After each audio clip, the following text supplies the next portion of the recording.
को रोका जा सकेगा। महाराष्ट्र की सियासत के चाणक्य कहे जाने वाले शरद पवार मुश्किल में फंस गए हैं। अब वो अपनी पार्टी बचाने की आखिरी जंग लड़ रहे हैं। शरद पवार ने आज दिल्ली में पार्टी के राष्ट्रीय कार्यकारिणी की बैठक बुलाई है। महाराष्ट्र में सियासी घमासान पर आज दिल्ली में होने वाली बैठक में क्या कुछ होने वाला है, देखिए रिपोर्ट।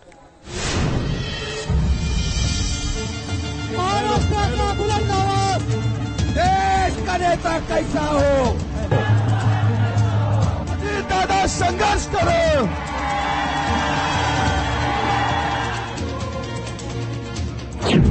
भतीजे के दांव पर चाचा का मंथन, दिल्ली में शरद पवार करेंगे चिंतन।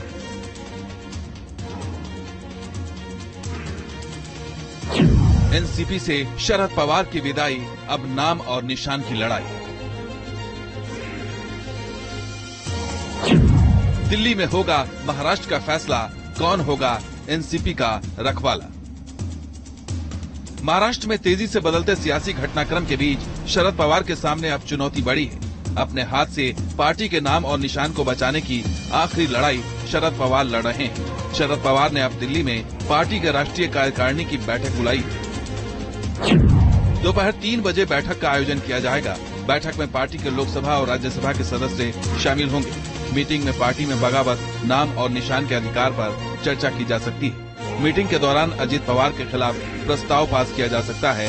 पार्टी को बचाने के कानूनी पहलुओं पर भी चर्चा की जा सकती है। चुनाव आयोग और कोर्ट में इस मामले पर कैसे निपटा जाए, इस पर भी बात की जा सकती है।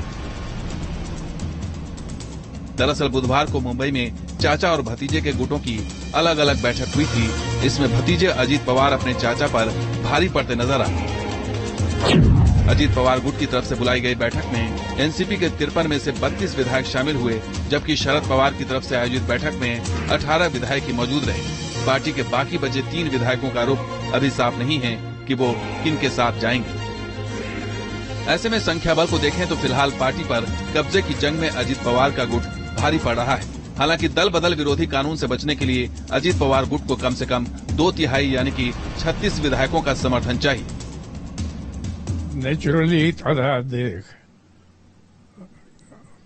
देखेगा, और जैसा मैंने निवेदन किया, शिवसेना का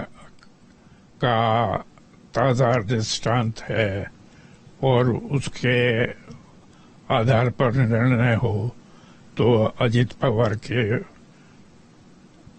गुट के फेवर में जाएगा।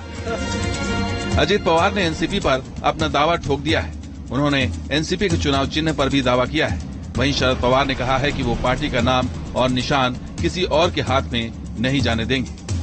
इधर बुधवार को शरद पवार गुट को एक और झटका लगा। शरद पवार की मीटिंग में शामिल निर्दलीय विधायक देवेंद्र महादेव राय अजित पवार खेमे में पहुंच गए। देवेंद्र महादेव राय ने अजित पवार से मुलाकात की।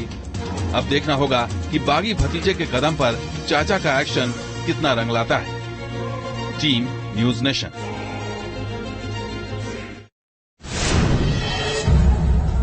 और चलिए, महाराष्ट्र की तो बात हो गई। बात